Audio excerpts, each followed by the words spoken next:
Hello everyone and welcome to this video. In this video, we will cover a very unique situation wherein we have to combine both the function Vlookup and Hlookup to get the data. Before I proceed, I want to say one thing that if you like my videos, please do subscribe the channel, press the bell icon and also comment the videos if you really like. And if you want, you can share my videos with your friends or anyone else who will be benefited with these videos. So we need the data for these employee IDs, and the data required is salary, tax and designation.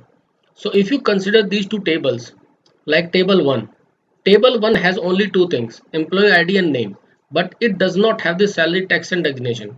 Employee ID is there, but other details are not there. And in this table, we have salary, tax and designation, but we don't have the employee ID, which is our lookup value. So what we are going to do, we are going to combine these two tables. We are actually going to use these two tables and get the data. So one thing which is unique in these two tables is the name. So what we can do, with the help of employee ID, we can find out the name of the employee, and based on the name of the employee from this table, we can get the other details of salary, tax and designation. So let me just show you how we can do it. So for employee ID, first we are going to get the name.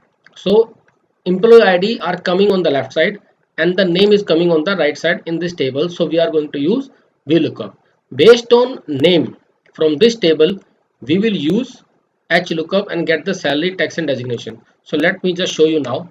So VLOOKUP, this is my lookup value. This is my table array, comma 2, comma 0. 2 क्यों लिखा, क्योंकि हमें second column का data चाहिए, bracket close. तो 1 2 3 6 का नाम क्या है, वर्मा. अब वर्मा इस टेबल में कहाँ है, ऊपर है, और बाकी डाटा इसके नीचे. तो हम क्या करेंगे, इसके नीचे है डाटा तो हम HLOOKUP लगाएंगे. ठीक है, तो चलिए शुरू करते हैं. HLOOKUP, तो लुकअप वैल्यू क्या है हमारी, वर्मा. ठीक है, वर्मा किससे आएगा, VLOOKUP से, कोमा. अभी मेरा कर्सर कहाँ है, टेबल एरे में. उसका मतलब क्या हुआ, VLOOKUP का जो भी आंसर होगा वो HLOOKUP की लुकअप वैल्यू के तौर पे काम करेगा. ठीक है, अब टेबल एरे क्या होगी, ये हमारी टेबल एरे है. ये टेबल एरे किसके लिए है, HLOOKUP के लिए, कोमा. अब क्या चाहिए, रो इंडेक्स नंबर. तो रो इंडेक्स नंबर आएगा सैलरी के बेस पर.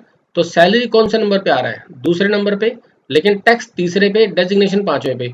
तो हम यहाँ पर मैन्युअली टाइप नहीं करेंगे रो नंबर, हम यहाँ पर मैच फंक्शन लगाएंगे. तो पहला पैरामीटर लुकअप वैल्यू, ये लुकअप वैल्यू होगी हमारी सैलरी. लुकअप एरे क्या होगी, ये लुकअप एरे हो जाएगी, कोमा.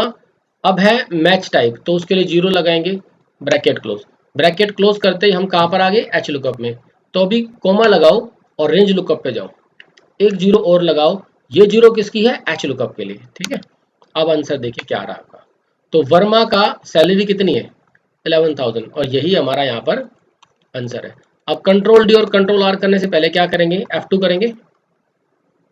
E12 क्या है, ये वाले सेल, ये नीचे जा सकता है बट क्रॉस कॉलम नहीं जा सकता, यानी कि ये आगे भी नहीं जा सकता और पीछे भी नहीं जा सकता. तो हम क्या करेंगे, इसका कॉलम लॉक करेंगे. तो कॉलम लॉक करने के लिए हमें ई से पहले डॉलर लगाना पड़ेगा. तो या तो आप शिफ्ट 4 करके डायरेक्ट डॉलर लगाइए, या फिर एक बार F4, 2 बार F4, 3 बार F4. ये रेंज सेलेक्ट करके F4 कर दीजिए, इसको भी सेलेक्ट करके F4 कर दीजिए. अब है F10 मतलब सैलरी. तो ये नीचे नहीं आ सकता बट आगे जा सकता है. इसका कॉलम लॉक मत करना, ठीक है, इसकी रो लॉक करना. तो रो लॉक करने के लिए सीधा शिफ्ट 4 कर सकते हो, या फिर F4, इसको सेलेक्ट करके F4 enter, control D, control R. अब यहाँ पर एरर आ रहा है, तो इसके लिए आपको क्या करना है, F2 home, if error and comma inverted comma 2 times, bracket close. ठीक है, एंटर, सेलेक्ट करके कंट्रोल डी, सेलेक्ट करके control are.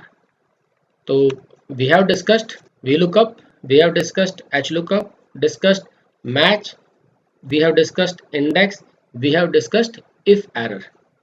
So these are very important function from lookup and reference category. So for this video, thank you so much. I'll see you in the next video.